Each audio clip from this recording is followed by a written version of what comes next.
Listo, muchas gracias por la presentación, profe. Agradecimientos a todos los que están presentes la noche de hoy en la charla y especialmente a mis dos profesores tutores del tema, el doctor Jorge Vargas y el doctor Rubén Turcán, quienes amablemente me colaboraron con la realización de este tema. Voy a coger el puntero aquí.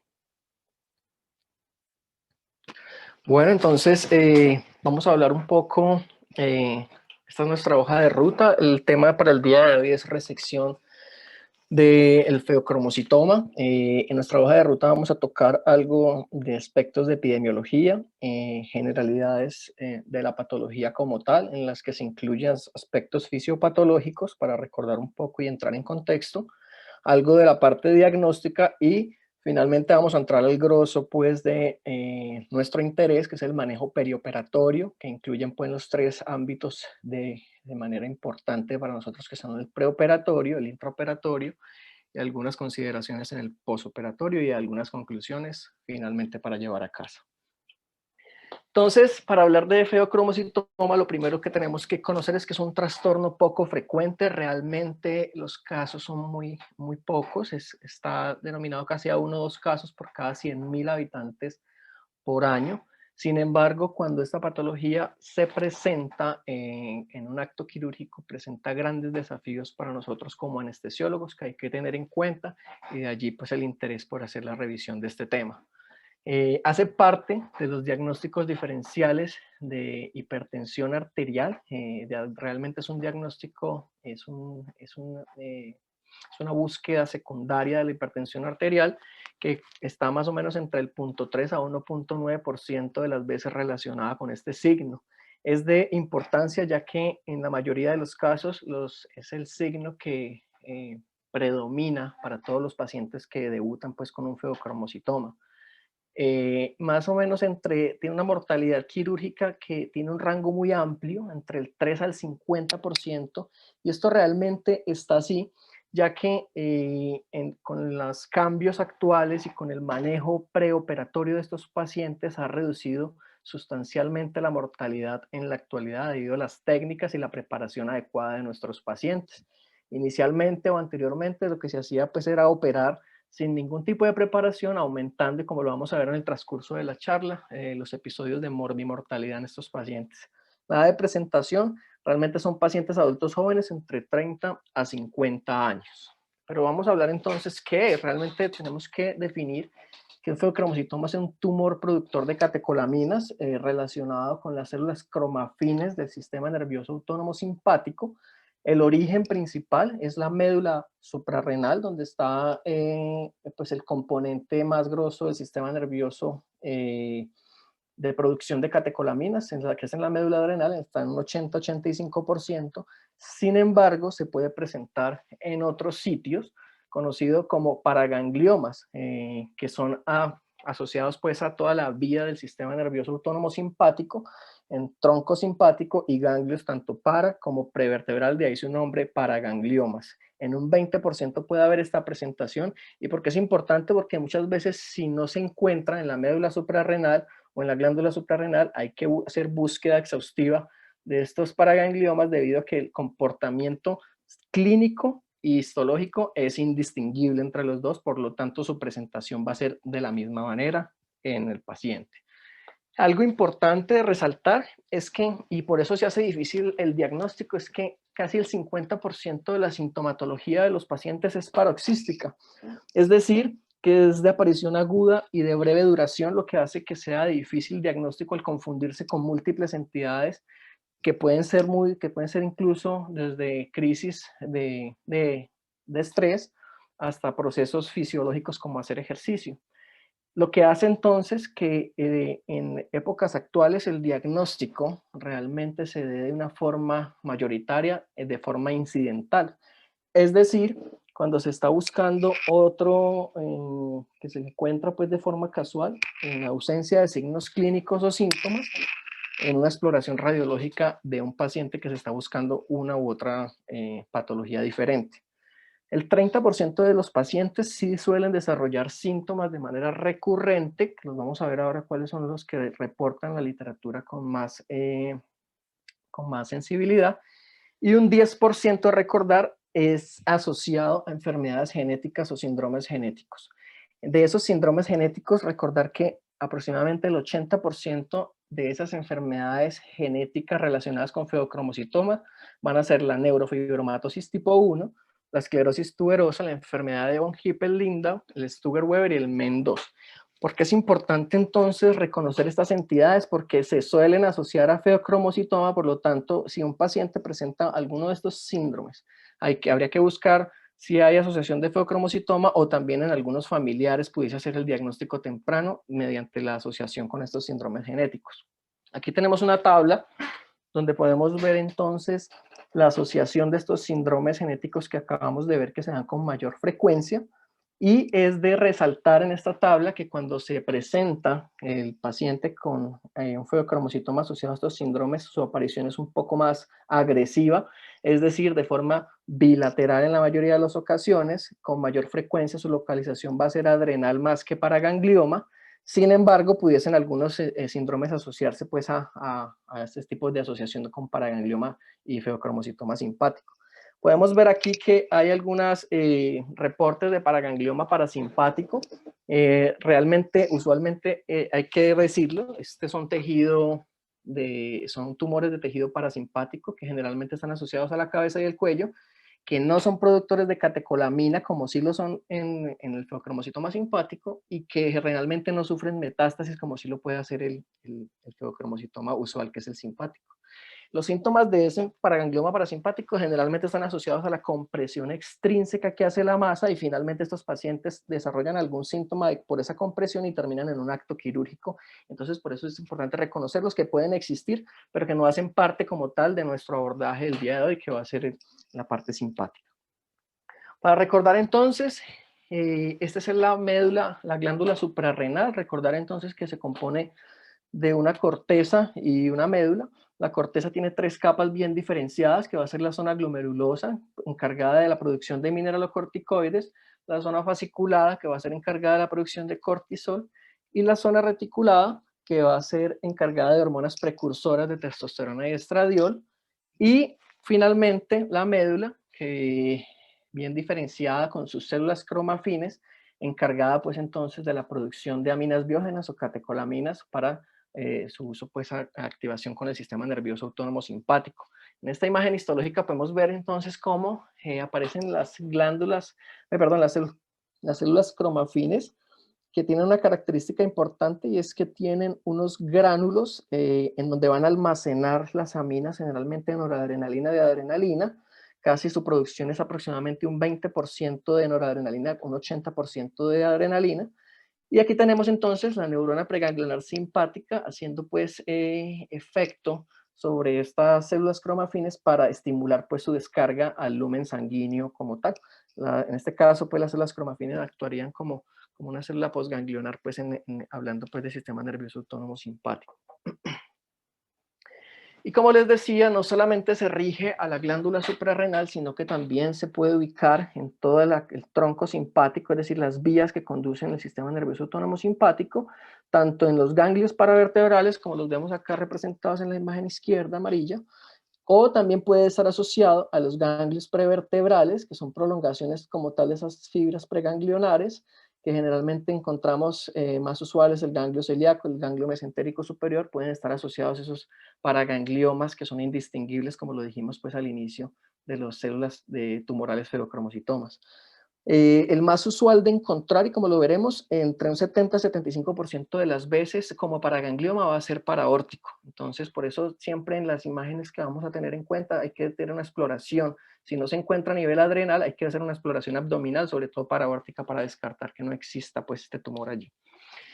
Y de recordar entonces el funcionamiento de la biosíntesis de las catecolaminas se dan en la célula cromafin a partir del aminoácido tirosina. Recordar que la tirosina es un aminoácido no esencial, es decir, que nosotros lo podemos producir. Esa tirosina entra al citoplasma de la célula cromafin y a través de la enzima tirosina hidroxilasa lo cataliza. Esa enzima tirosina hidroxilasa su producción es favorecida por la ACTH, recordar acá, y a partir de la tirosina se va a formar la L-dopa. Posteriormente, la dopa descarboxilasa va a producir dopamina que va a entrar inicialmente a estos gránulos, y en esos gránulos la dopamina beta hidroxilasa se va a encargar de hacer la conversión a noradrenalina. Esa noradrenalina puede volver a salir al citosol y a través de esta enzima que es bien importante, que es la feniletanolamina metiltransferasa, que es favorecida por el cortisol, se va a producir entonces la conversión de catalizar pues la conversión de noradrenalina en adrenalina, que posteriormente va a volver a almacenarse en esos gránulos cromafines para estar lista a la orden pues de esa célula preganglionar, esa neurona preganglionar, para ser liberada pues al torrente sanguíneo.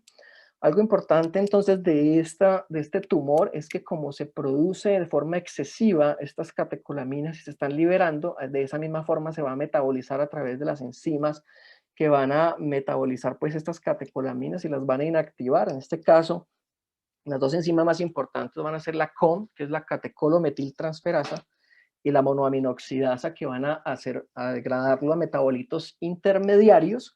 En este caso pudiese ser el ácido dihidroximandélico y posteriormente al ácido vanililmandélico, que es un metabolito final de la degradación de estas catecolaminas, o a metanefrinas. ¿Y por qué es importante y por qué les digo esto? Porque en la mayoría de los casos el diagnóstico se va a hacer con metabolitos intermediarios o metabolitos finales, dada la alta tasa de metabolismo que tiene por la alta tasa de producción de las mismas catecolaminas. Entonces, para tener en cuenta más adelante que lo que vamos a de pronto a buscar en el diagnóstico van a ser tanto las mismas catecolaminas, pero también pueden ser los metabolitos intermediarios o finales de degradación.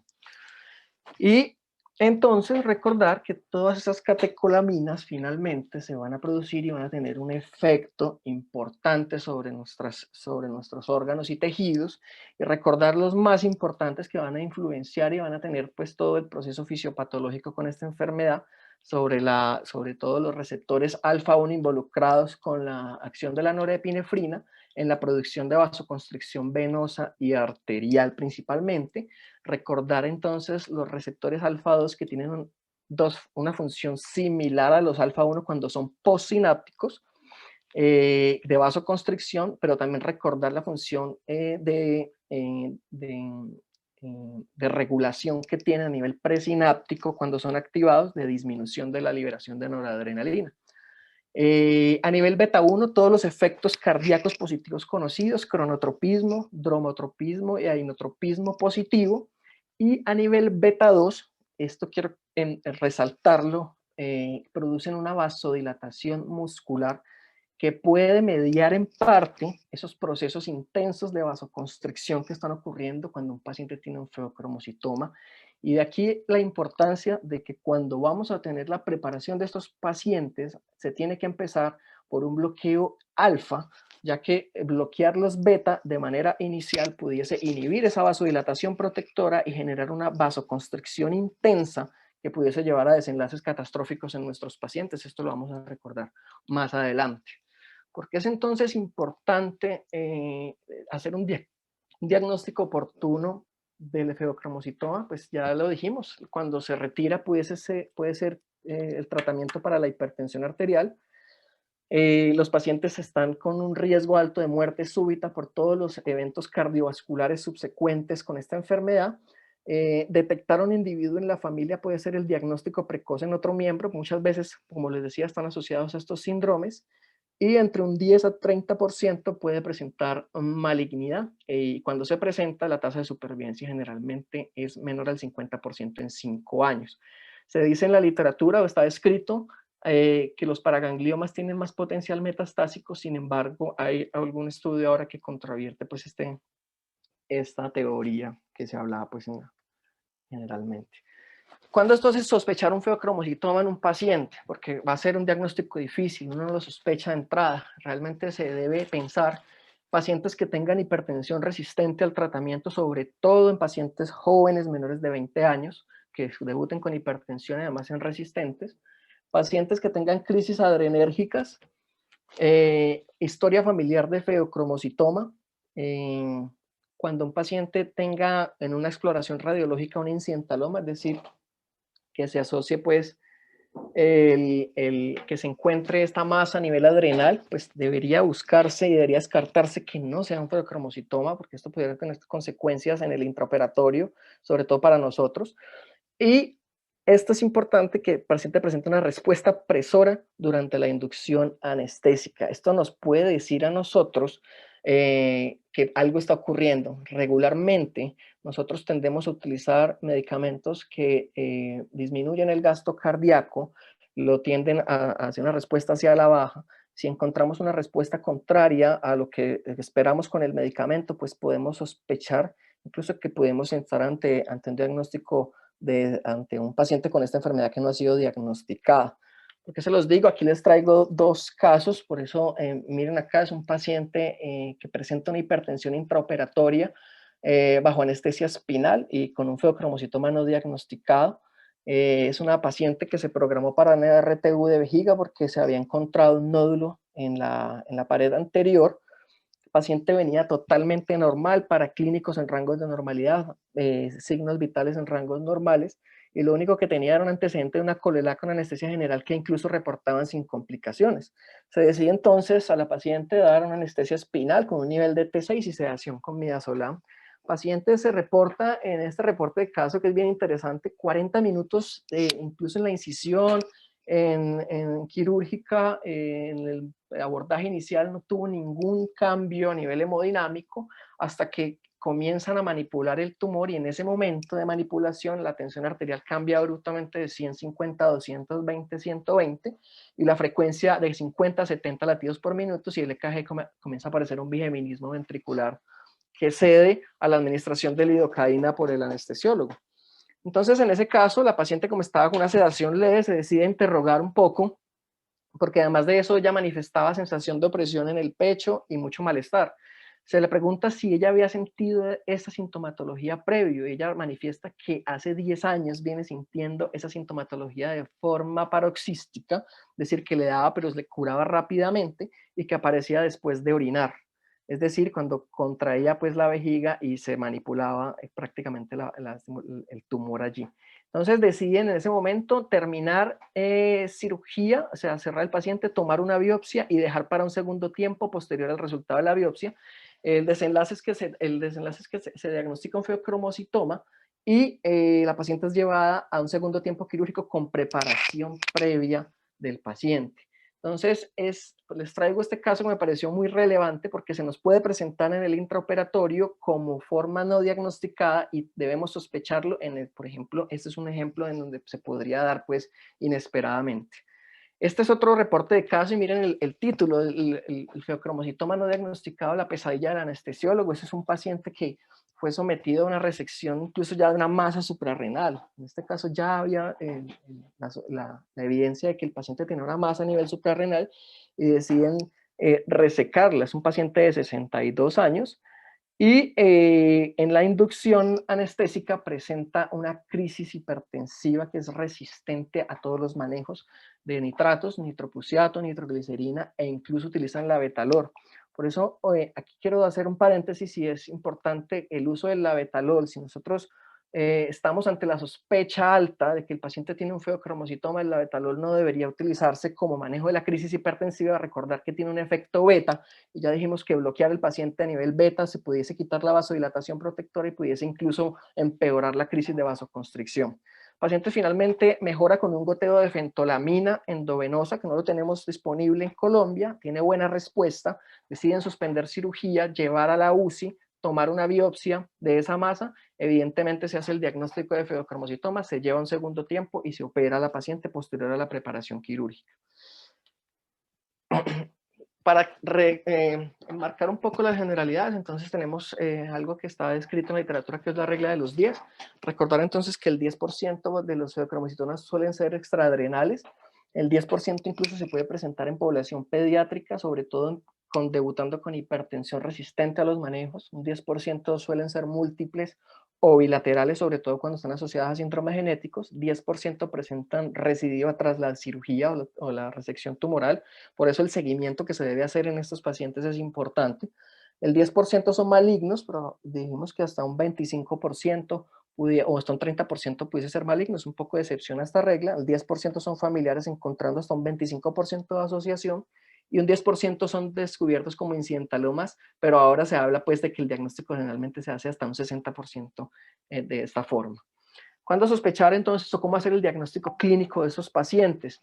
Existe una tríada reportada en la literatura, que realmente es una tetrada, que corresponde a cefalea, taquicardia y diaforesis asociada a hipertensión, con una sensibilidad y una especificidad, como la ven allí, que es alta. Sin embargo, de difícil diagnóstico nuevamente, porque se puede confundir con cualquier otra entidad que pueda afectar pues de manera o de tener algún estrés pues a nivel fisiopatológico.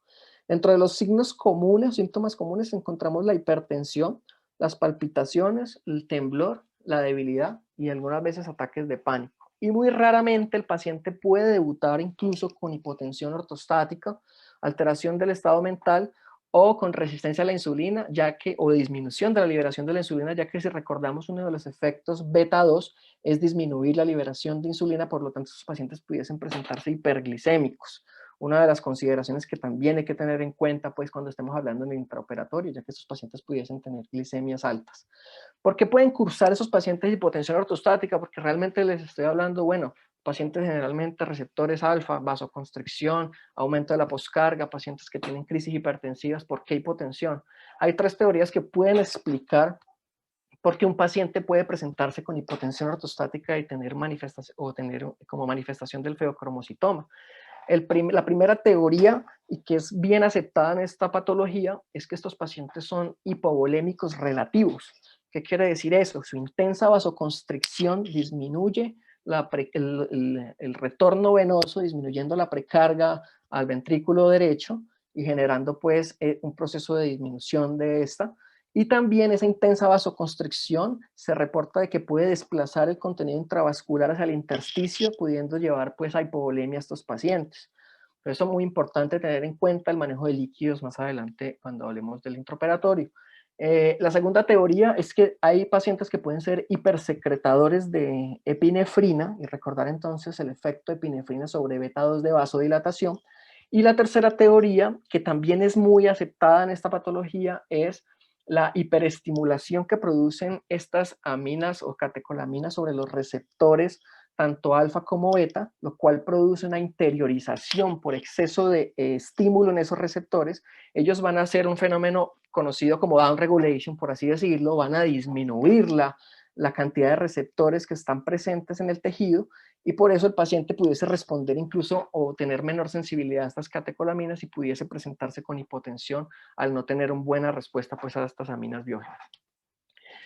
Esto es un estudio, realmente se evaluaron, esto es un estudio retrospectivo, en donde se evaluó 48 años, es un estudio observacional retrospectivo donde se miraron historias clínicas desde 1950 hasta 1998 para ver cuáles eran las manifestaciones usuales del feocromocitoma, y miren que se asocia mucho a lo que está descrito en la literatura. Los primeros 4 síntomas son los que están descritos, que es hipertensión, signos y síntomas: hipertensión, cefalea, palpitaciones y sudoración. Este estudio también evalúa otros resultados que vamos a ver más adelante.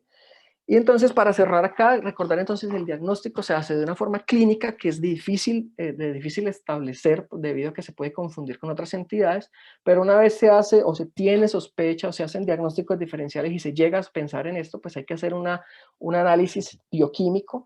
El análisis bioquímico, como les decía, va a estar establecido tanto por las mismas catecolaminas plasmáticas o bien sea urinarias, o por los metabolitos intermediarios o los metabolitos finales, como son las metanefrinas, que pueden ser libres o fraccionadas en orina, o el ácido vanililmandélico, que se usa actualmente. Realmente son las metanefrinas libres en plasma, debido a que tienen los mejores pues, resultados de sensibilidad y especificidad de los pacientes.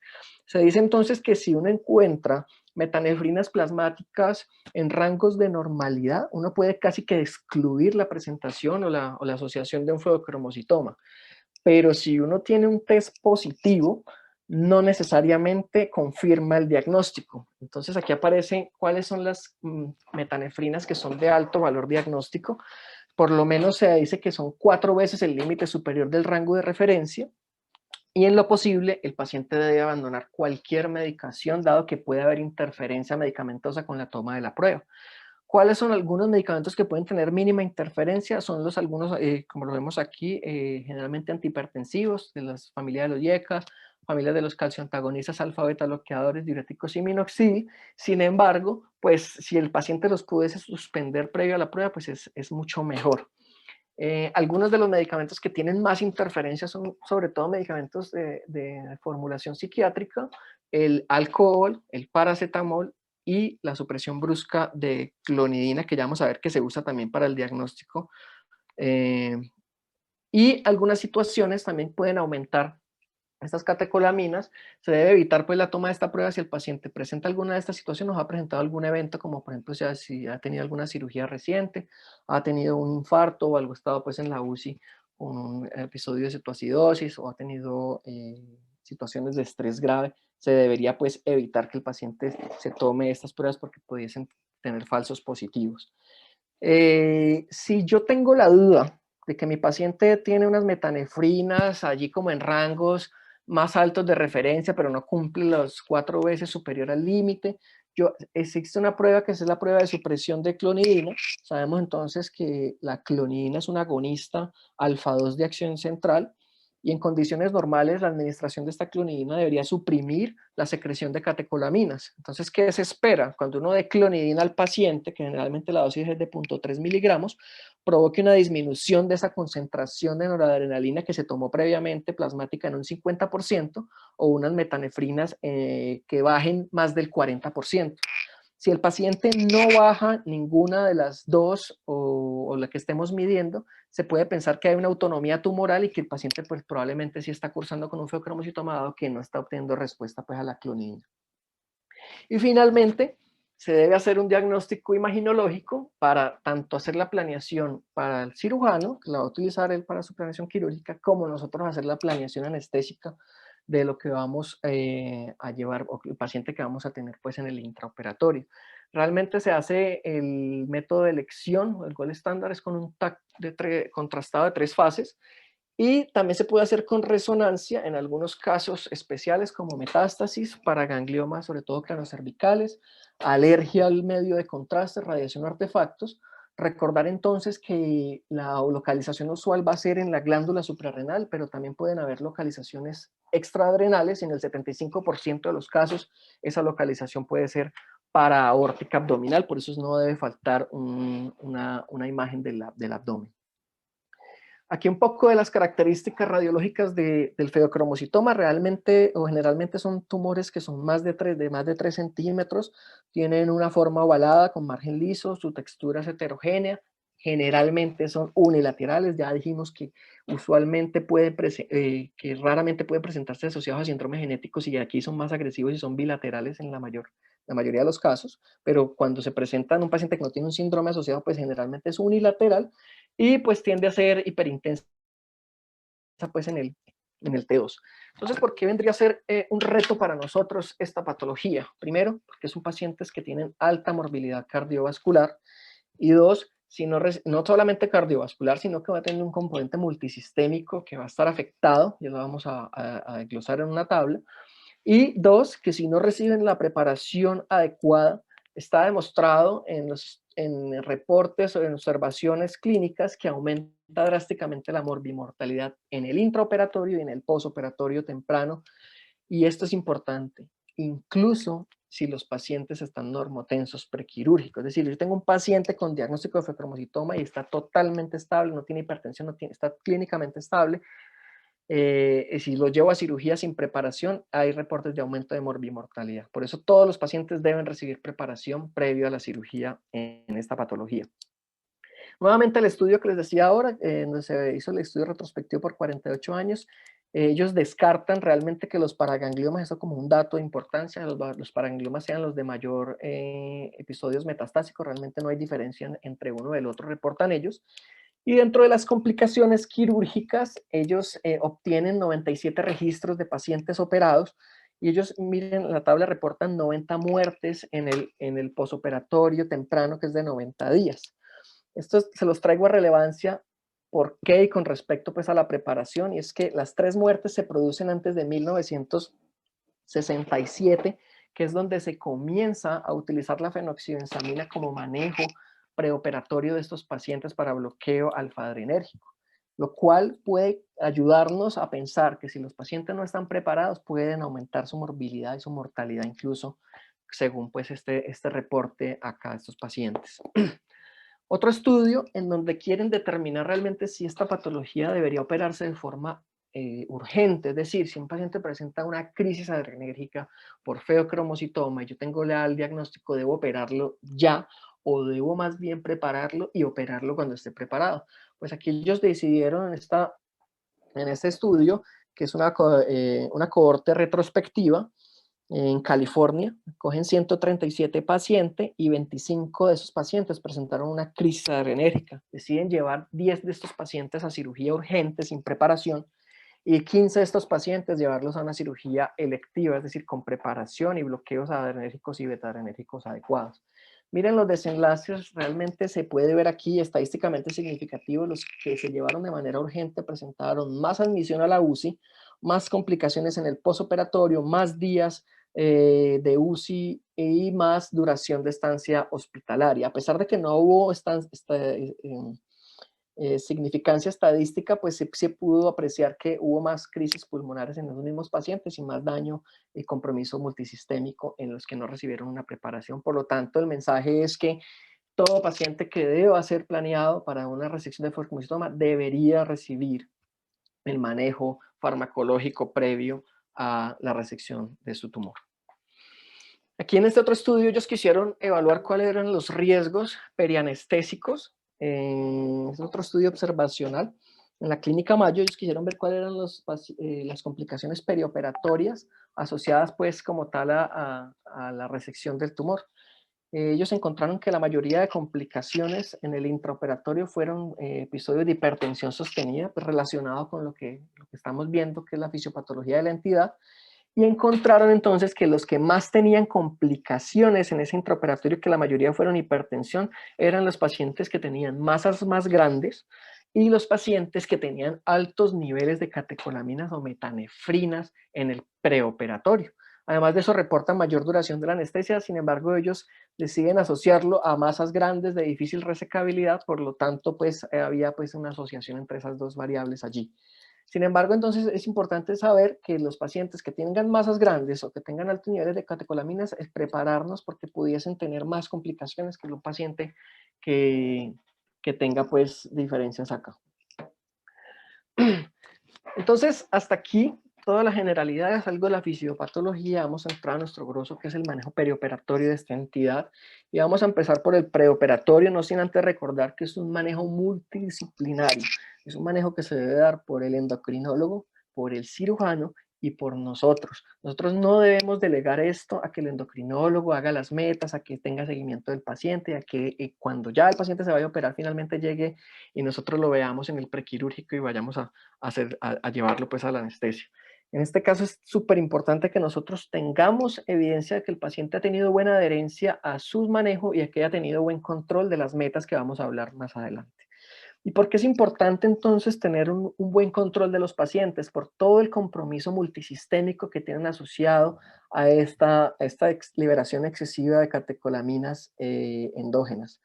Esos fenómenos generalmente que producen vasoconstricción van a producir hipoperfusión a nivel multisistémico, alterando pues la oferta versus la demanda de los tejidos y llevándome pues a compromiso tanto renal, compromiso pulmonar, gastrointestinal, ocular y fallas multiorgánicas. Nos vamos a centrar en el órgano, en el sistema cardiovascular, que es de relevancia, de alta relevancia para nosotros, generalmente asociado a la presentación de arritmias en estos pacientes y asociado a la presentación de miocardiopatías tanto agudas como crónicas, pudiendo ser incluso dilatadas o hipertróficas a nivel crónico por la exposición crónica pues a estas catecolaminas tumorales. Entonces, debido a eso, debido a que el paciente tiene una alta morbilidad cardiovascular, dado pues esa disminución de la perfusión y esa vasoconstricción que va a tener permanente, aparece pues en las guías, revisando las guías europeas, que todos los pacientes que tengan una cirugía de alto riesgo, como es la resección, en este caso adrenal, pues deberían tener un electrocardiograma de base en este paciente. Sin embargo, pues hay que reconocer que esta entidad se asocia mucho a morbilidad cardiovascular, por lo tanto también podría estar asociado. Todos los pacientes deberían tener un electrocardiograma en el cual nosotros podamos evidenciar posibles cambios isquémicos, alteraciones del ritmo, cambios de ST u onda T que sugieran isquemia, y que incluso que el paciente pudiese presentar una condición cardíaca activa que deba resolverse antes de llevarlo a la resección del feocromocitoma, pues en ese caso sí debería hacerse. También debería tener exámenes complementarios como toda cirugía grande, glicemia, electrolitos, función renal, hemograma completo. Y aquí, aunque las guías no son precisas y no dicen que en feocromocitoma deba pedirse un ecocardiograma, hay reportes de la asociación que tiene entonces el feocromocitoma con el desarrollo de miocardiopatía aguda o de Takotsubo que conocemos. Entonces recordar entonces que su nombre proviene pues de las trampas para pulpo y es como la forma que adopta sobre todo a nivel del ventrículo izquierdo el corazón, generando pues una dilatación y una disminución pues de la fuerza contráctil a ese nivel, generando una falla cardíaca aguda que es totalmente irreversible. La etiología tiene múltiples etiologías y múltiples teorías de presentación la cardiomopatía. Una de las aceptadas es el exceso de liberación de estas catecolaminas que coincide totalmente con nuestra patología. Ese exceso de catecolaminas lo que va a hacer es actuar sobre esos receptores crónicamente, hiperestimulando esos receptores adrenérgicos beta, y ya dijimos que al tener esa hiperestimulación lo que van a tender es a hacer un fenómeno de interiorización, disminuyendo pues la respuesta a la producción de esa noradrenalina. Por lo tanto, el paciente se va a tornar con disminución de la movilidad de la cámara, sobre todo izquierda. Y ustedes preguntarán por qué la cámara izquierda. Pues en estudios humanos se ha visto en estudios anatómicos y histológicos que la mayor concentración de receptores beta se encuentra a nivel anteroapical del ventrículo izquierdo, por lo tanto es la región más afectada. Tener en cuenta entonces que este síndrome de corazón roto está muy asociado al feocromocitoma y por eso la mayoría, o si no son todos nuestros pacientes, deben tener un ecocardiograma previo a la cirugía, debido a que tenemos que prepararnos y tenemos que saber entonces de dónde empezamos y hacia dónde vamos y si lo vamos a realizar pues en ese momento.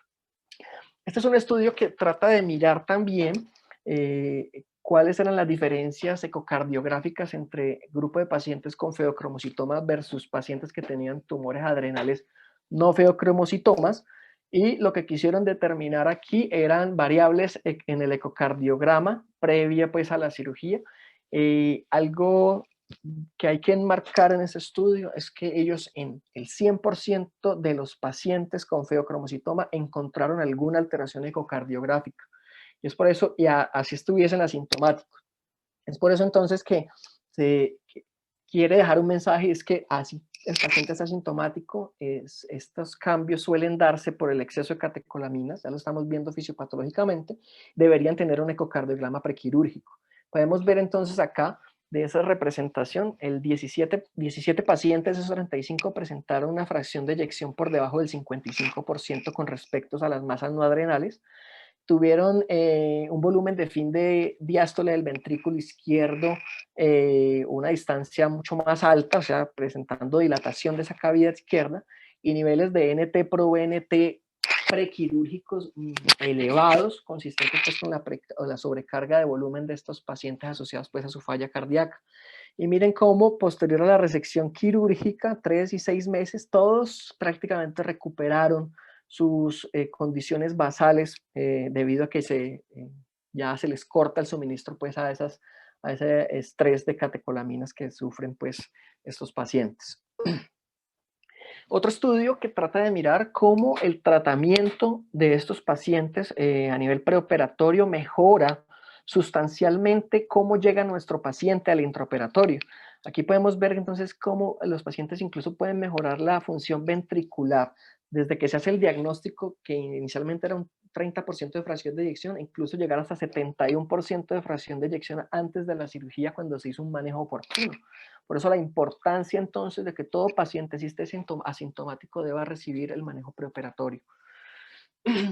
Y finalmente, ¿qué es lo que yo quiero obtener cuando voy a manejar un paciente y lo voy a llevar a un control preoperatorio? Pues tengo que basarme en unas metas. Realmente lo que yo quiero con el manejo preoperatorio es que mi paciente optimice la función cardíaca que está alterada, y ya lo vimos por qué, controle su poscarga y su presión arterial y optimizar el volumen efectivo circulante, que lo vimos que está depletado por esos fenómenos que hablamos anteriormente. Entonces aparecen en este artículo algunos de los criterios de Roizen que corresponden pues a las metas que tiene que tener un paciente que va a ser sometido a una resección de feocromocitoma. Ellos hablan de que el paciente con un buen manejo no debe tener cifras tensionales más de 160-90 durante las 24 horas previas a la cirugía, pero tampoco debe tener hipotensión ortostática o presiones menores a 80-45. No debe tener tampoco cambios en la onda T o ST durante una semana previa a la cirugía, y no debe tener más de 5 complejos ventriculares prematuros por minuto que lo predispongan pues a arritmias. Si el paciente presenta alguno de estos, pues quiere decir que es un paciente que no está bien controlado y se deben hacer ajustes. Por eso vamos a ver ahora que en las dosis de los medicamentos se puede ir aumentando progresivamente hasta lograr unos objetivos. Y aparece estas guías que son de la Sociedad Europea, que incluyen guías tanto europeas como de la Sociedad Americana, como de las sociedades del Medio Oriente.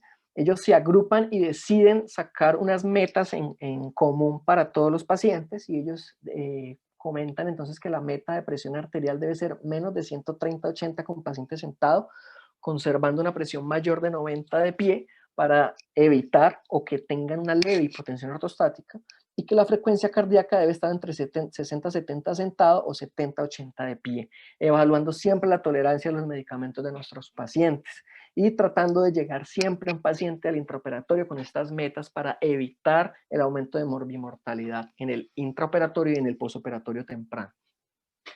¿Cuál es la preparación entonces que se debe hacer el paciente? Realmente se habla de 10 a 14 días previo al evento quirúrgico. Hay reportes que incluso mínimo 48 horas sugieren de preparación, incluso con algunos agentes endovenosos. Sin embargo, pues entre mejor esté controlado el paciente, mejores desenlaces tiende a tener el paciente. El manejo se puede hacer, se hace farmacológico como no farmacológico, y las estrategias utilizadas van a ser en ese orden: bloqueantes alfa, bloqueantes beta, calcio antagonista como coadyuvante, lo vamos a ver, o como segunda línea el manejo con metirosina, y no farmacológicos, sobre todo la reposición de líquidos y sodio para aumentar ese volumen efectivo circulante que está depletado, como dijimos inicialmente. Las mismas guías con respecto a los bloqueadores alfa no selectivos, que el representante universal es la fenoxibenzamina. Las guías incluso dicen que es la primera línea de manejo, y lo ha sido en el transcurso del tiempo, ya que disminuye la poscarga de estos pacientes y mejoran sustancialmente el volumen efectivo circulante.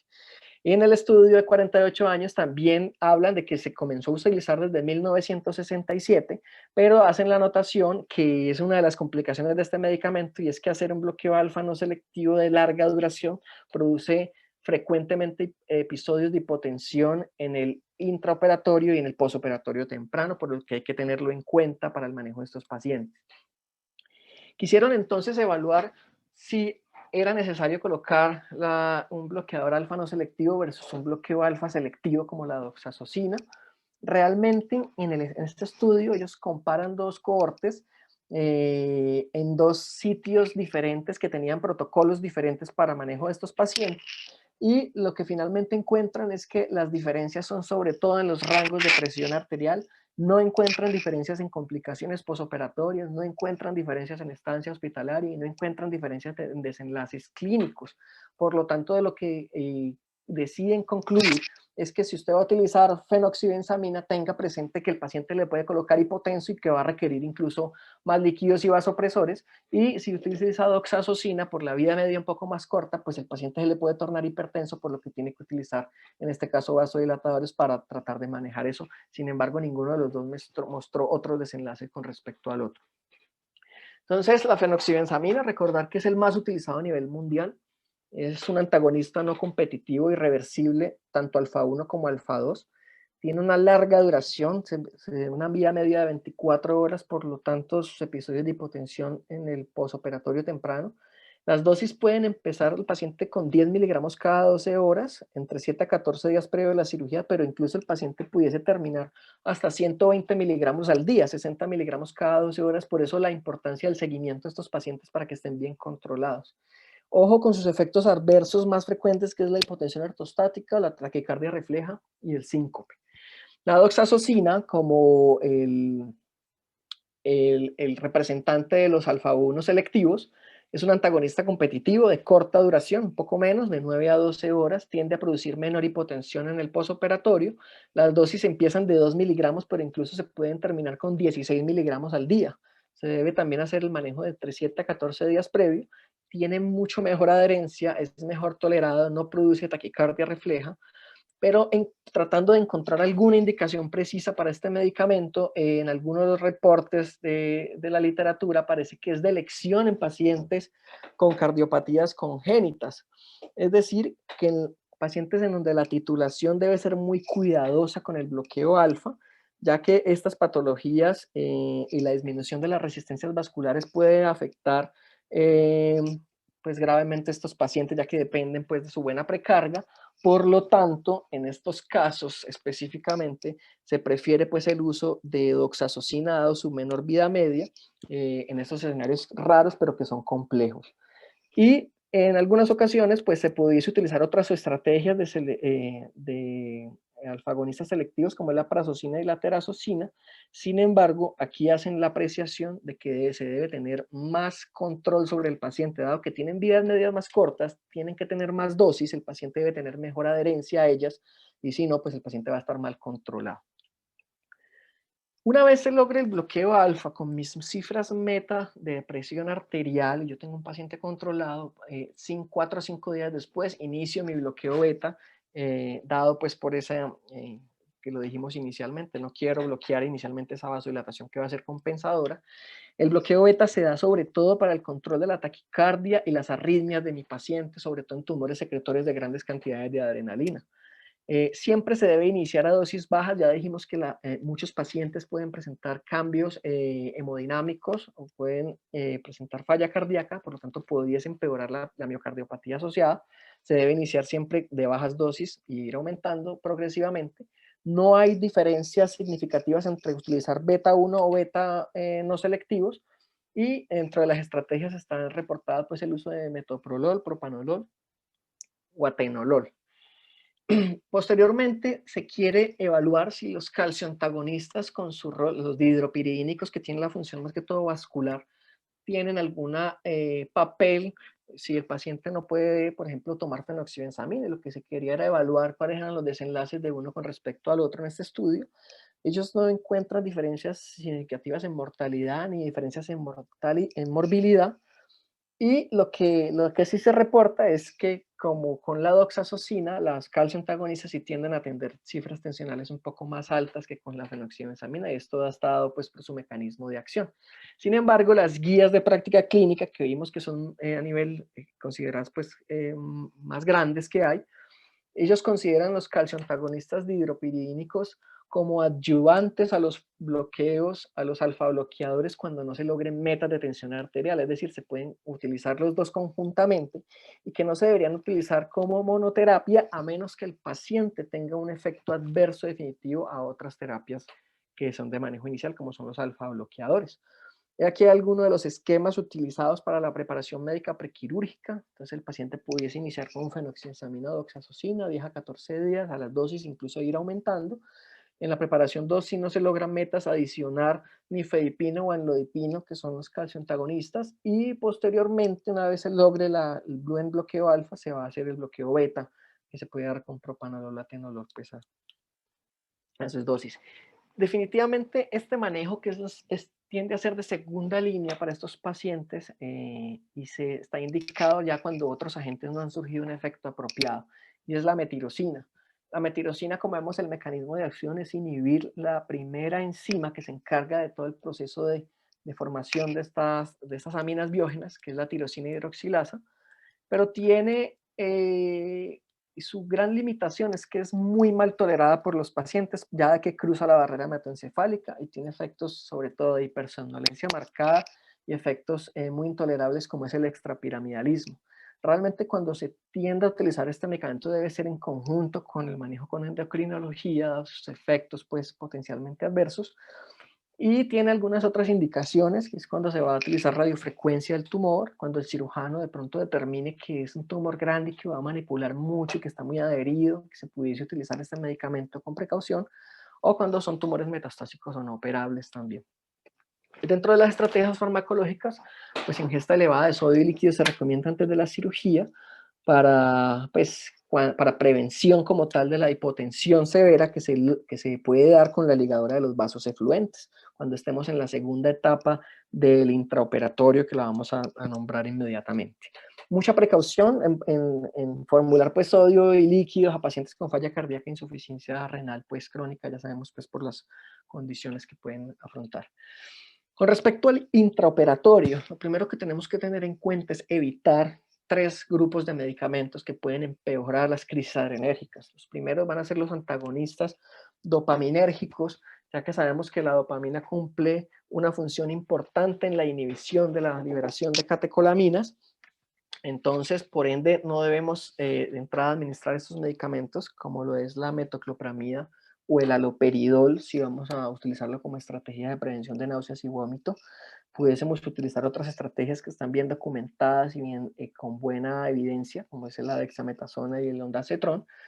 Evitar también el uso de simpático-miméticos y glucagón. En este caso, la ketamina, sabemos su efecto demostrado sobre la inhibición de la recaptura, de la inhibición de la recaptura de noradrenalina y adrenalina en la hendidura sináptica. Y los liberadores de histamina, sobre todo los medicamentos muy utilizados como la morfina y el atracurio, dado que aunque la histamina se ha asociado en receptores H1 y H2 a vasodilatación, hay reportes que hay reportes de vasoconstricción en vasos, sobre todo de grande y mediano calibre, y ocasionalmente arteriolas, pudiendo llevar a una grave crisis hipertensiva y arritmias por aumento pues, de esas resistencias vasculares sistémicas. Por lo tanto, tenemos otras opciones para utilizar en el intraoperatorio y estas no deberían ser de inicial manejo para nuestros pacientes. En la parte de monitoría, muy importante, estos pacientes deben tener una línea arterial previa a la inducción anestésica y prácticamente en el primero de los reportes de casos lo dejamos evidenciado. Los pacientes pueden tener la habilidad hemodinámica de repente, por lo tanto debemos tener una presión latido a latido controlada desde el primer instante que el paciente entra pues a la cirugía. Este estudio lo que demuestra es que los pacientes que tienen metanefrinas previas en valores muy altos tienen más la habilidad hemodinámica que los pacientes que tienen metanefrinas bajas. Sin embargo, el gol estándar para todos nuestros pacientes siempre debe ser una línea arterial previa a la inducción anestésica. Con respecto a monitorizar el paciente, mirar su precarga, si colocamos un Swan-Ganz o versus la monitoría estándar, pues este estudio viejo que encontramos en la literatura, en donde lo que quisieron mirar era que si a todos los pacientes que eran sometidos a cirugía de alto riesgo se colocaba de forma deliberada un catéter Swan-Ganz para hacer la monitoría tanto de la precarga izquierda como derecha, y determinar entonces cambios en estos pacientes, lo que se encontró es que no había diferencias en mortalidad si se monitorizaba estándar con línea arterial y con las variables dinámicas del volumen sistólico por análisis del contorno de la banda de pulso. Y lo que se encontró fue que cuando se colocaba de forma deliberada y no había la indicación de un Swan-Gas, pues había mayor riesgo de tasa de embolia pulmonar que en los grupos, pues, en esos grupos que en los grupos de una monitoría estándar con otros tipos de monitoría. Por lo tanto, una monitoría estándar es recomendada acá, teniendo pues algunas consideraciones especiales, y un Swan-Gas no es la primera línea de manejo para un feocromocitoma.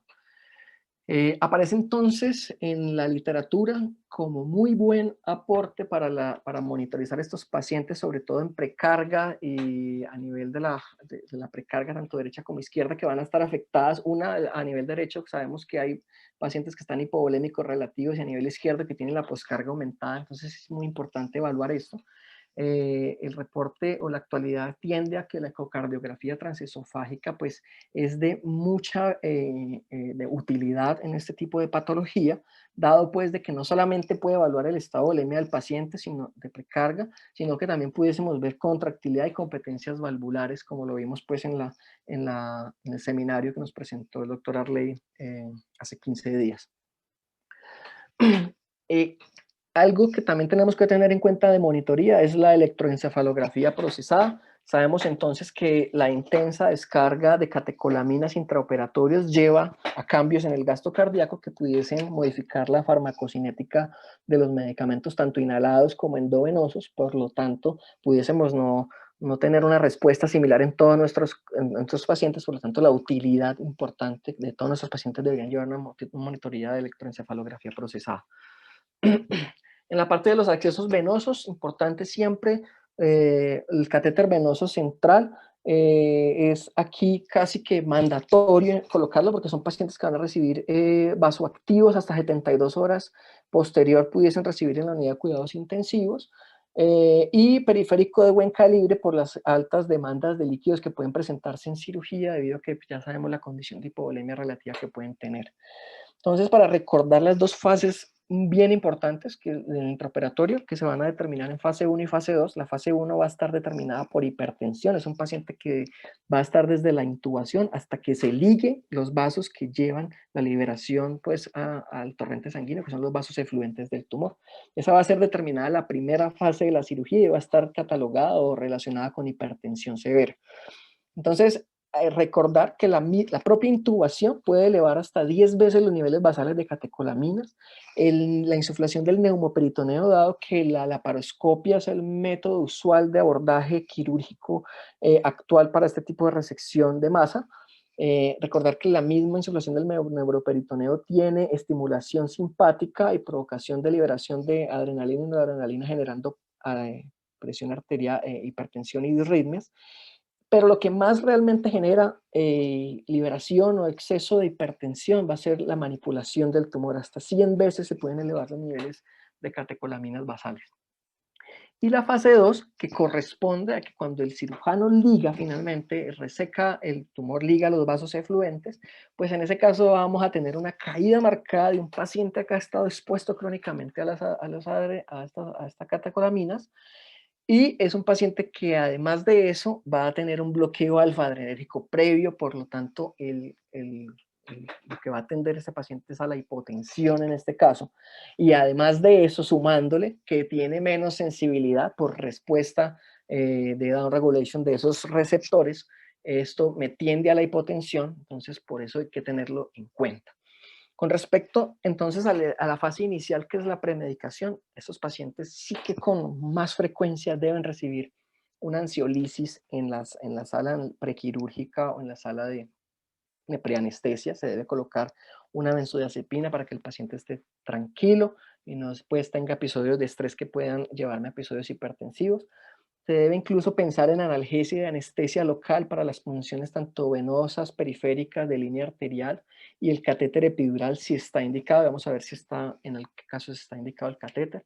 Con respecto a la técnica quirúrgica, realmente desde hace mucho tiempo ya está establecido que la laparoscopia tiene eh, mm, tiene menor manipulación de la estructura tumoral, por lo tanto tiende a hacer menos cambios de la habilidad hemodinámica en el intraoperatorio y es la técnica adecuada hoy en día, a menos pues que el paciente tenga una masa muy grande, de difícil resecabilidad y que el cirujano torne pues por hacer una cirugía abierta.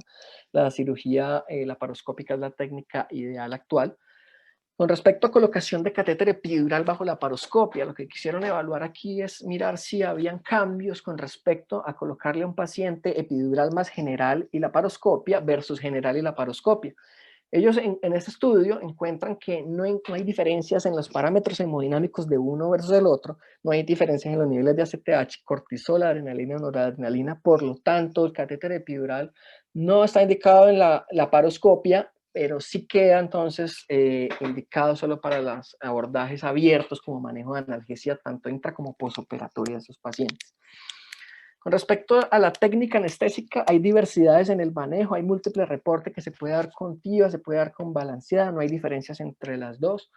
Evitar entonces lo que ya dijimos, la ketamina, la succinilcolina, las fasciculaciones pudiesen estimular la producción de catecolaminas tumorales, y el desfloranemás de un MAC que tiende a ser productor de estimulación simpática. Entonces, por eso se debe evitar esto y estos medicamentos que vemos pues acá enmarcados en el círculo. Muy importante siempre en la parte de la inducción mantener una buena profundidad para evitar la liberación pues, de catecolaminas en la inducción anestésica.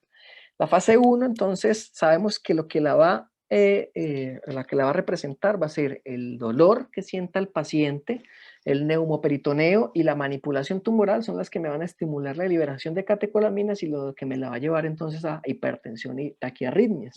Con respecto al manejo de eso, lo primero que yo tengo que saber es que debo manejar mi profundidad anestésica. Por eso, si yo tengo la electroencefalografía procesada, ideal, perfecto.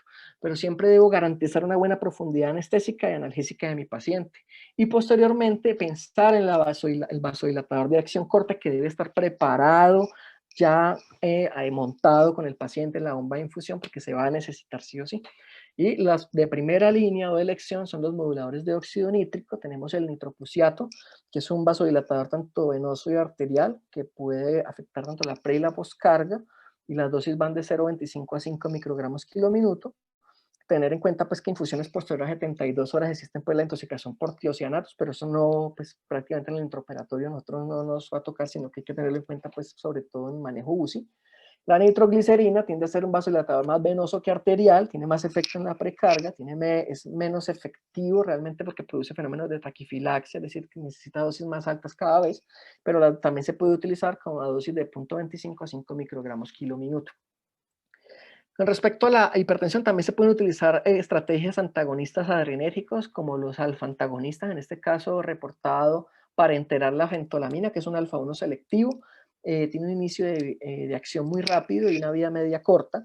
Los bolos de 5 miligramos y un mantenimiento de 0,5 miligramos minuto. Sin embargo, este medicamento no está disponible en Colombia, pero sí quería pues traerlo para que lo nombrarlo, pues porque aparece mucho en la literatura. Con respecto al control de taquiarritmias en el intraoperatorio, entonces las estrategias que voy a tener son antagonistas adrenérgicos, en este caso beta bloqueadores, que van a ser el ideal, va a ser por su farmacocinética, va a ser el esmolol, que es un beta 1 selectivo, un inicio de acción rápido, una vida media corta, y un metabolismo por esterasas plasmáticas que lo hacen incluso de elección en pacientes con enfermedad hepática o renal. Los bolos son de 0,5 microgramos kilo en 30 segundos y el mantenimiento de 50 a 300 microgramos kilo minuto. Y dentro de los no selectivos tenemos la opción del labetalol, teniendo en cuenta que nuestro paciente ya tiene un bloqueo alfa adecuado, se pudiese utilizar en el intraoperatorio, tiene un inicio de acción un poco más retardado, una vida media un poco más prolongada, se pueden utilizar desde 5 hasta 80 miligramos cada 10 minutos o infusión de 0,5 a 2 miligramos minutos, hasta máximo 300 miligramos o 2 miligramos minuto. Tener en cuenta que esto sí tiene un metabolismo hepático, por lo tanto es de precaución pues algún paciente que tenga algún tipo de alteración hepática. Y con respecto a los calcio antagonistas, ojo que los no dihidropirigínicos no tienen cabida aquí porque su efecto es más sobre la conducción cardíaca. Los que se pudiesen utilizar son los dihidropirigínicos en el intraoperatorio y están reportados en la literatura la nicardipina y ese medicamento que allí que es la clevidipina, que es llamado en la literatura el esmolol de los calcioantagonistas, porque tiene un mecanismo también muy rápido de inicio, una vida media corta, es de fácil titulación y también se elimina por esterasas plasmáticas. Pero también está la nicardipina como opción de 1 a 5 minutos el inicio, con las dosis pues establecidas pues en la tabla. Este es un estudio que muestra cómo se puede hacer el manejo perioperatorio de fecromocitoma con medicamentos como clevidipina, sulfato de magnesio y vasopresina. El sulfato de magnesio también tiene mucha cabida en el preoperatorio como modulador de las corrientes de sodio y potasio, haciendo un efecto antiarrítmico. Es vasodilatador que inhibe la liberación de catecolaminas, antagonista adrenérgico y endógeno del calcio y se puede utilizar a estas dosis. Tiene mayor utilidad en pacientes que son mal controlados de su presión arterial con los manejos usuales, embarazadas, que realmente no pueden recibir otros medicamentos, o pacientes con crisis. Y la vasopresina, que la vamos a ver en la fase 2, pero que es de fundamental de manejo en este paciente, sobre todo en el tratamiento de shock resistente a catecolamina. Aquí hay dos reportes Uno del reporte de caso local del el profesor Carlos Sanabria, en donde tienen un caso de una crisis de feocromocitoma. Deciden entonces controlar en la unidad de cuidados intensivos, colocar sulfato de magnesio preoperatorio con un desenlace muy bueno y posteriormente llevando al paciente a cirugía. Y hay también reportes del uso de dexmedetomidina para pacientes de alto riesgo que requieran pues ahorro de todos los anestésicos que podamos en el intraoperatorio como una buena estrategia de manejo para nuestros pacientes, sobre todo en el intraoperatorio, y disminuir pues esos requerimientos anestésicos en todos nuestros medicamentos. Posteriormente, y ya casi para finalizar, el manejo hemodinámico en la segunda fase. Entonces, en este caso, se liga el tumor, se ligan los vasos. Lo primero que tenemos que hacer es suspender todos esos vasodilatadores, porque el paciente va a tender a la hipotensión y va a ser abrupta. Debemos tener listo todos los medicamentos vasopresores, iniciar terapia hídrica, y los manejos pueden ser con fenilefrina, que sabemos que es un alfa-1 selectivo, con norepinefrina, que es uno de los más usados, titular a partir pues, de la dosis mínima. Se puede utilizar vasopresina, que viene a ser una estrategia muy importante porque sabemos que el mecanismo de acción va a ser diferente a receptores adrenérgicos, sino que va a ser receptores B1 que no tienen nada que ver con la desensibilización que hablamos inicialmente, por eso tiene buena cabida en esta patología. Y el azul de metileno, como manejo del shock refractario, todas las medidas utilizar, pues se puede tener en el arsenal para utilización en estos pacientes cuando tienen una profunda vasodilatación. Por último, tener en cuenta entonces que como en el intraoperatorio previo a la ligadura del tumor se pueden producir fenómenos de hiperglicemia, cuando se ligue el tumor va a tender entonces a producir hipoglicemia, dado que va a caer los niveles de noradrenalina, se comienza a liberar entonces insulina y el paciente tiende a la hipoglicemia, que puede aparecer hasta un 10 a 15% después de la resección. Lo que se manifiesta en los pacientes es un despertar tardío, incluso pueden convulsionar o estar diaforéticos en el intraoperatorio, y se debe manejar pues con dextrosa. Y tener en cuenta cuando generalmente son resecciones bilaterales, que estos pacientes pueden cursar con una insuficiencia adrenal, por lo tanto se debe prever y iniciar manejo con corticosteroides incluso en el preoperatorio. Con hidrocortisona puede ser un esquema de 100 miligramos cada 6 horas, o un esquema de metilprednisolona desde el día 0 que se va disminuyendo pues a través del día 1 y día 2 como aparece en la tabla. Algunos de los cuidados posoperatorios de estos pacientes: la extubación siempre debe ser un plano profundo para para evitar estímulos en el sistema nervioso simpático. La mayoría debe ser trasladado a unidad de cuidados intensivos o intermedios en las primeras 48 horas, y eso lo vamos a determinar según el intraoperatorio. El manejo de las complicaciones siempre debe estar presente en estos pacientes, tanto endocrinas como cardiovasculares, metabólicas, alteraciones hidroelectrolíticas en la unidad de cuidados intensivos, y se debe tener control de metanefrinas entre 2 a 6 semanas posoperatorio. Un control anual por 10 años,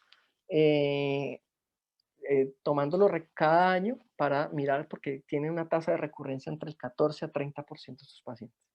¿Cuáles son las complicaciones más comunes en el posoperatorio? Como lo dijimos, la hipotensión por esa inhibición pues ya de la descarga adrenérgica, que se puede manejar con fluidos, con transfusiones de sangre, con vasopresores, incluso considerar pues cirugías, hay signos de sangrado, hasta pues terapia ECMO. Si el paciente sufre, pues en algunos casos puede tender o continuar con hipertensión, casos esporádicos, pues se debe recurrir pues colocar un diurético o considerar pues que hay un tumor residual, y si hay hiperglicemia pues también se debe controlar. Entonces, por último, para llevar a casa conclusiones de esta patología: es una patología que, como dijimos al inicio, poco frecuente, pero con muchos desafíos para nosotros como anestesiólogos. La intervención es multidisciplinaria, siempre debemos estar al pie del cañón con estos pacientes y debemos saber el seguimiento que han tenido. La evaluación perioperatoria es fundamental, tanto pre como intra como posoperatoria, para disminuir la mortalidad en cirugía y en el posoperatorio temprano.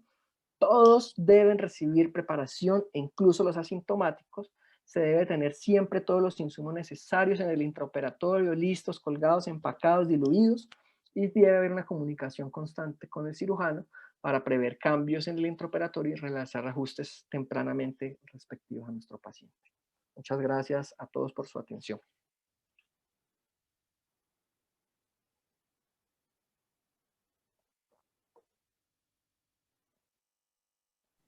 Bueno, Álvaro, muchas gracias por tu exposición el día de hoy.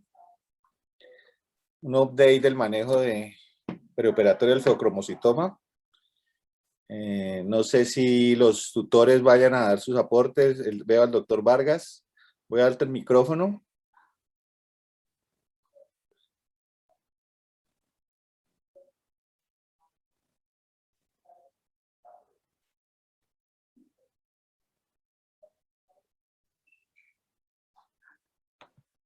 Jorge, ¿puedes hablar? Y luego el doctor Sanabria levantó la mano.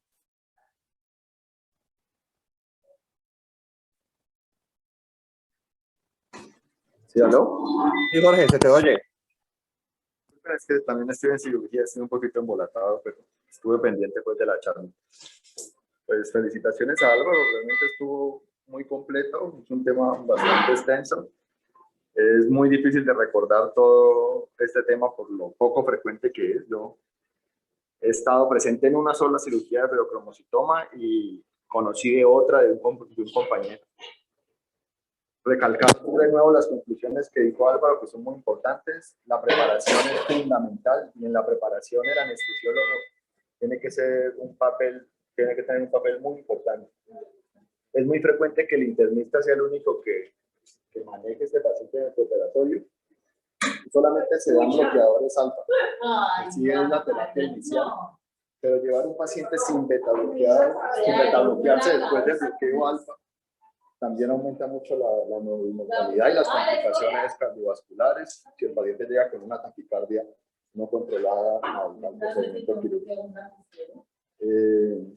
Recordar siempre que la vasopresina en la segunda fase de la hipotensión es fundamental y siempre uno manejar medicamentos que no sean adrenérgicos, pues nos va a dar la mano siempre.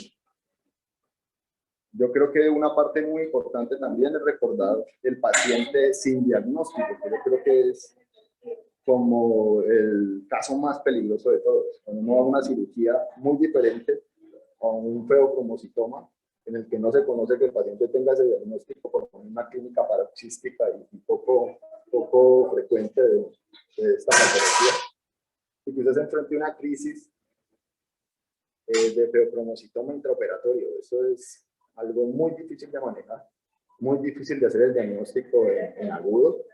Y quizás cuando uno use un beta bloqueador para un manejo de una hipertensión, si esa hipertensión no se controla, pues siempre o se empeora el cuadro clínico del paciente. Recordar que puede existir un feocromocitoma que no se haya diagnosticado. Bueno, pues no sé si alguien más quiere dar un aporte, el profe Sanabria y alguna pregunta pues, que tengan. Muchas gracias. El doctor Sanabria levantó la mano. Listo, doctor Sanabria, don Carlos. Sí, hola, gracias.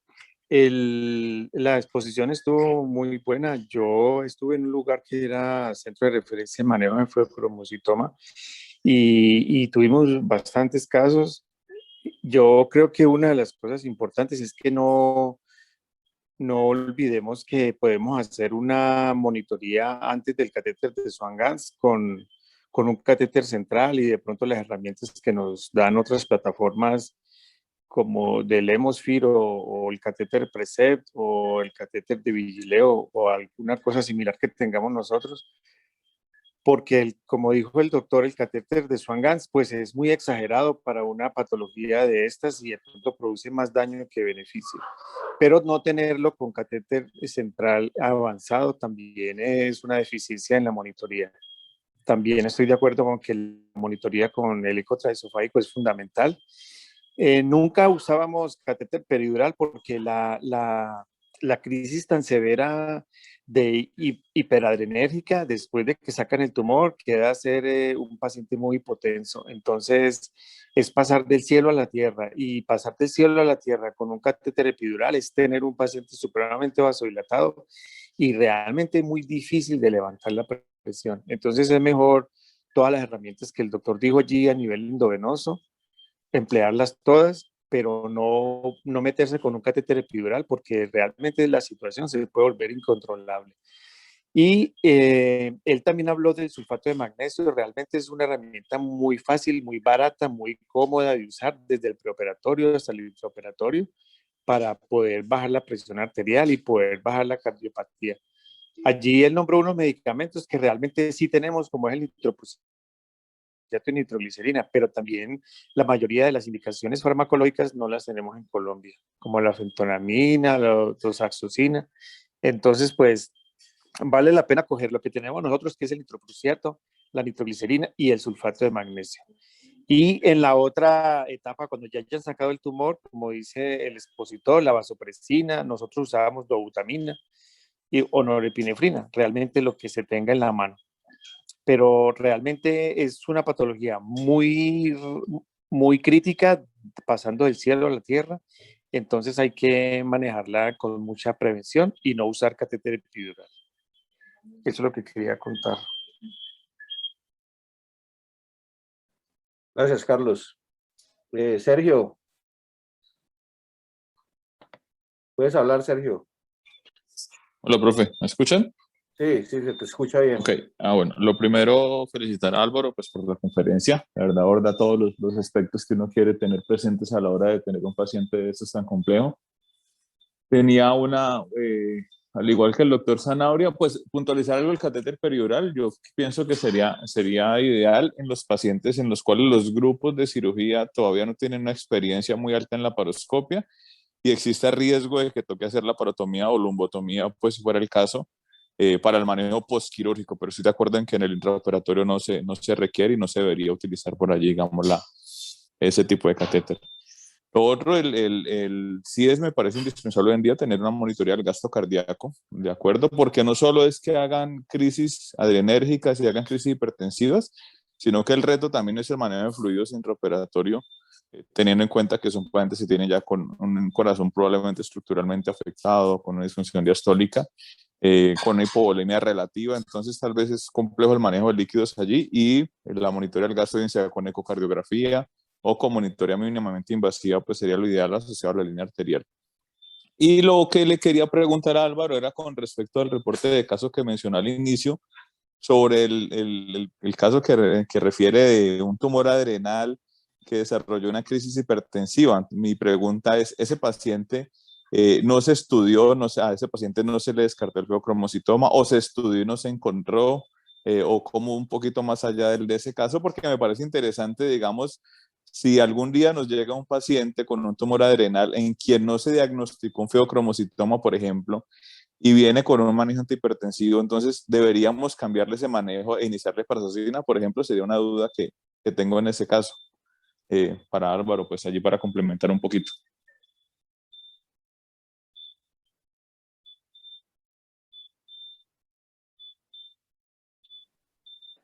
Puedes hablar.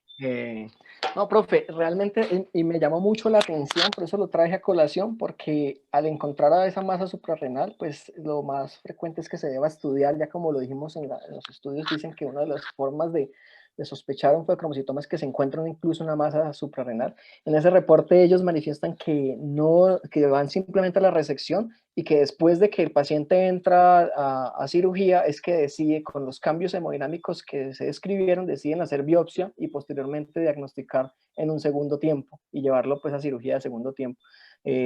Pensaron que era otro tipo de masa, no la reportan allí, pero realmente no se estudió previamente como debió haberse hecho. Eso es un buen ejemplo entonces de lo que creo que uno no debería hacer. ¿Sí? Exacto. Es decir, lo que está muy claro que aumenta la mortalidad en estos pacientes es no tener un alfa-bloqueo instalado desde antes de la cirugía y en el que sea el caso el beta-bloqueo. Entonces, eso es un buen ejemplo. Mi pregunta sería, Álvaro, entonces, digamos que te llega el paciente hipertenso con una masa adrenal, suprarrenal, eh, pero no hay un diagnóstico claro, se le hicieron metanefrinas en orina, salieron negativas, por ejemplo, pero entonces valdría la pena en ese caso no decir, bueno, existe una pequeña probabilidad de que sea un feocromocitoma, viene hipertenso, por ejemplo, manejado con losartán, con metoprolol, un ejemplo, sería bueno ese paciente cambiarlo mejor y un alfa-bloqueo con prazosin, por ejemplo, o nos quedamos así, ¿qué harías en ese caso? Pues, profe, lo primero es si yo no tengo si tengo la sospecha diagnóstica de que el paciente puede estar cursando con feocromocitoma, tratar de, por todos los métodos diagnósticos, de descartarlo. Hacer una prueba de supresión de clonidina me podría ayudar en este caso como a sacar la duda de este paciente. Y si mi paciente pues persiste y si pues no tengo un diagnóstico claro de la entidad, pues después debería biopsiarse primero y llevar un segundo tiempo y pues esperar pues, el reporte de la biopsia para mirar si el paciente pues requiere pues un alfa bloqueo, si estamos ante un feocromocitoma. Pues pienso yo que es lo que se debería realizar inicialmente. Pues eso.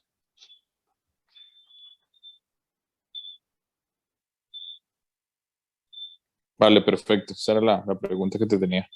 Gracias.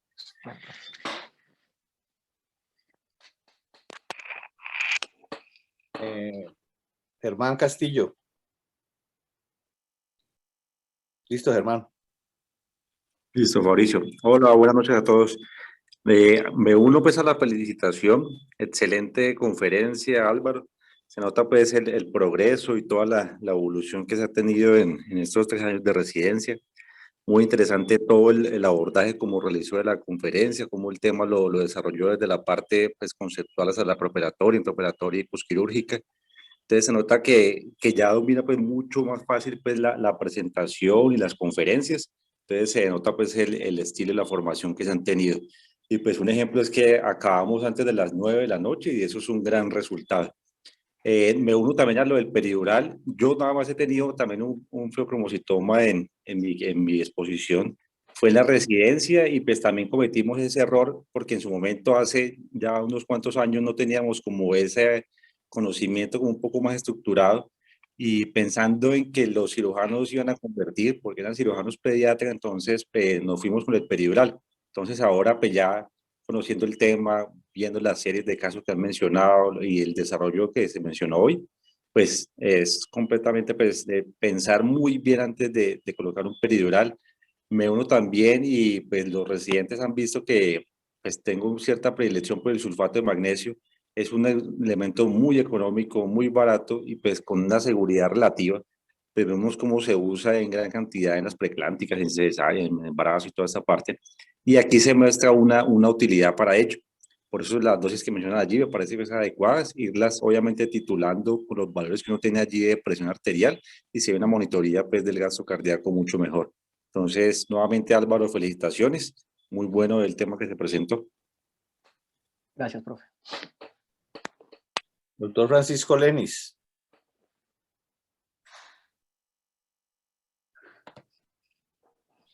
Puedes hablar, Francisco. Hola, buenas noches. Hola, Francisco. ¿Qué tal, Fabricio? ¿Cómo estás?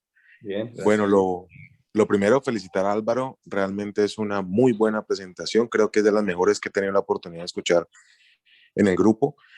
Quería resaltar la postura que observo en la presentación, en resaltar el carácter médico del anestesiólogo, porque tristemente observamos que a veces se pierde ese estilo de médico, ¿no?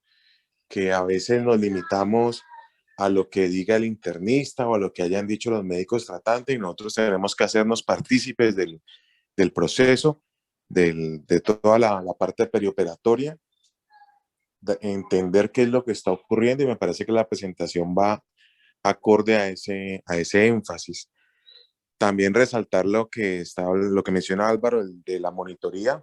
Es una imprudencia entrar a este tipo de procedimientos y no solamente sino muchos otros, o procedimientos neuroquirúrgicos, procedimientos oncológicos mayores en los que a veces nos encontramos que se están abordando ese tipo de procedimientos con accesos periféricos o sin monitoría arterial.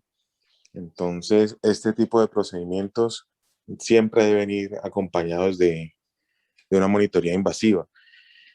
Me uno a lo del catéter peridural. He tenido la fortuna de estar en algunos procedimientos de este tipo.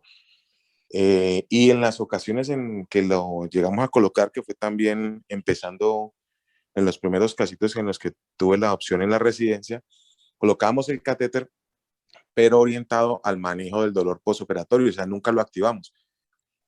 Dentro de la cirugía, como mencionaba uno de los profes, si se presenta una catástrofe hemodinámica, vamos a pasarla muy mal para poder recuperar al paciente. Quería también resaltar dentro de los temas farmacológicos La fenilefrina, pues sí es un excelente medicamento, recordar la bradicardia que se produce a nivel reflejo, ¿no? Entonces, cuando ya el paciente está ligado, sí, después de que se hace la ligadura de los vasos, lo más probable, si era una única lesión, es que el paciente nos vaya a tornar hipotenso y bradicárdico y la fenilefrina ahí pudiera jugarnos una mala pasada.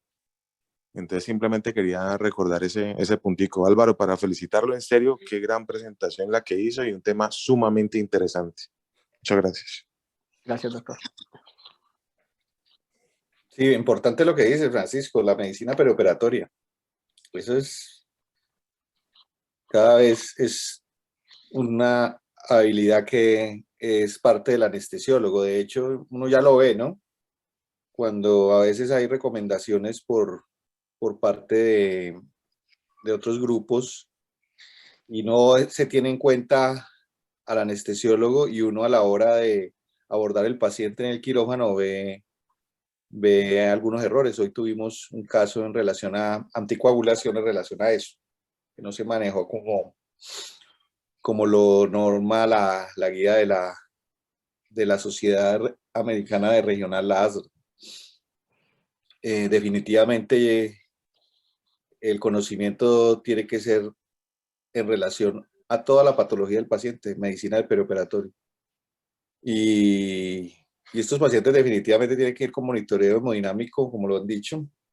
Una muy buena opción es lo que dijo el doctor Sanabria, los dispositivos de análisis de contorno de pulso, ya sea para medir BBS o BBP y gasto cardíaco por termoilusión, o el que nombró él, el Hemosfir, que le puede hacer predicción de hipotensión, que es la nueva plataforma de Edwards.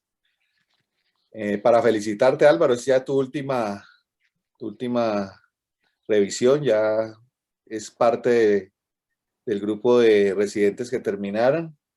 Excelentes todos, excelentes personas, y ya los tenemos de colegas. Creo que todos van a estar con nosotros en el hospital universitario. Me está levantando el otro tutor que creo que llegó tarde, el doctor Rubén, y queda pendiente el doctor Díaz. Y para terminar ya, doctor Rubén, buenas noches.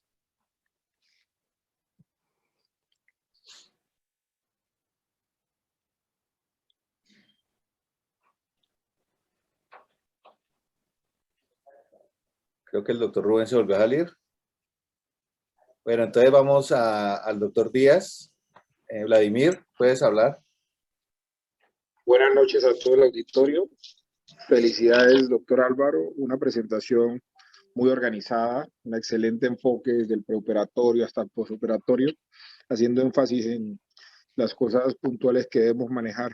Me parece interesante hacer puntualidad sobre las oportunidades reales que tenemos para ejercer la terapéutica en estos pacientes.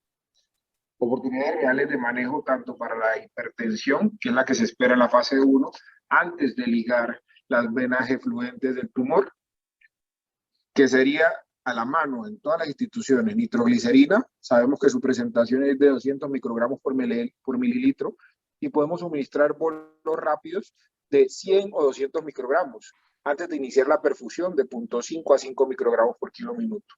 El nitroprusiato sabemos que su presentación es de 50 miligramos y podemos suministrar bolos de 50 microgramos o de 30 o 20 microgramos rápidos. La infusión es muy similar a la nitroglicerina, teniendo pues como precaución la intoxicación por tiosanatos o si el paciente tiene una insuficiencia renal previa establecida.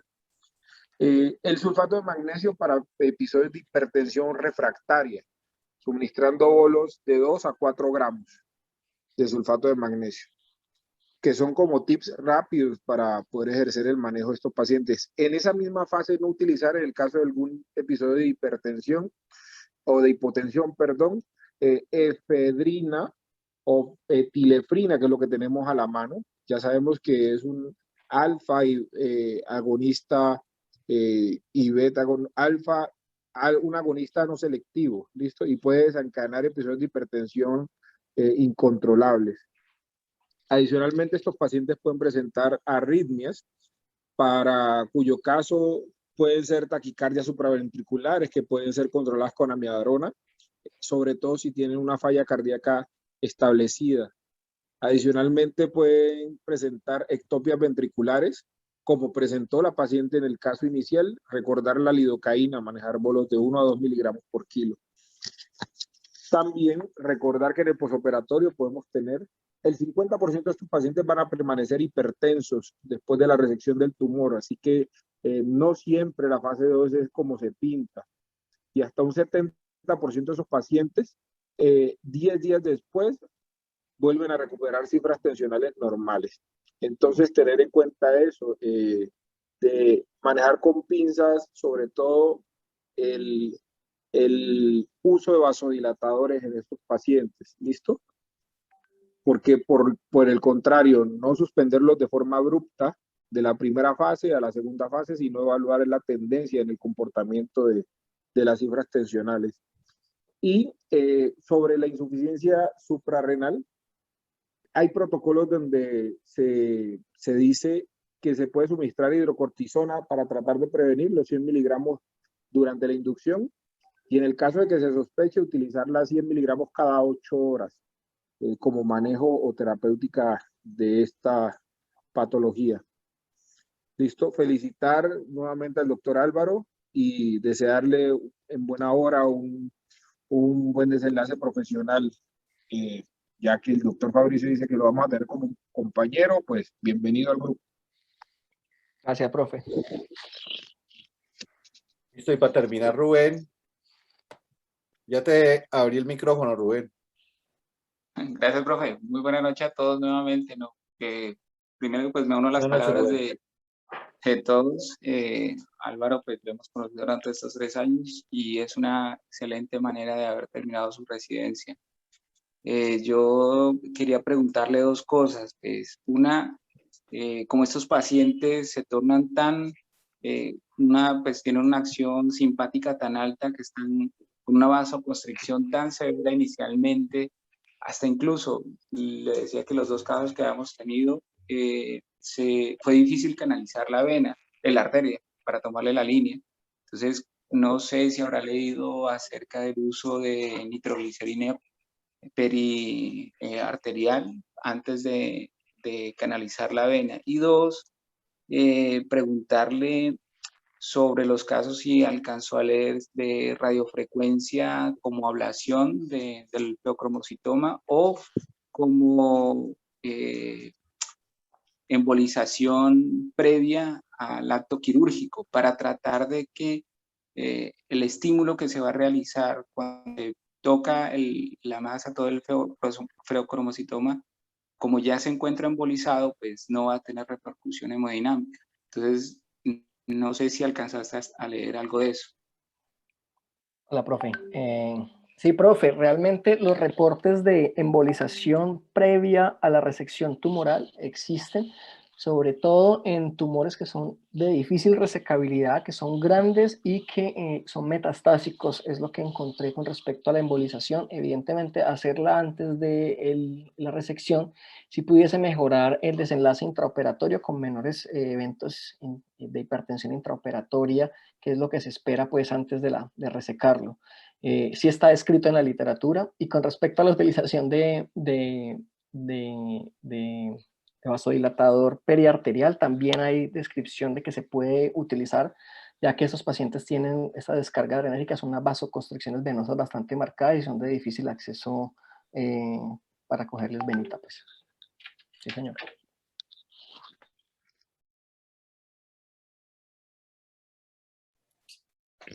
Listo, bueno, yo creo que ya son las 9 casi de la noche. Damos por terminada la actividad del día de hoy, esperándolos el próximo jueves.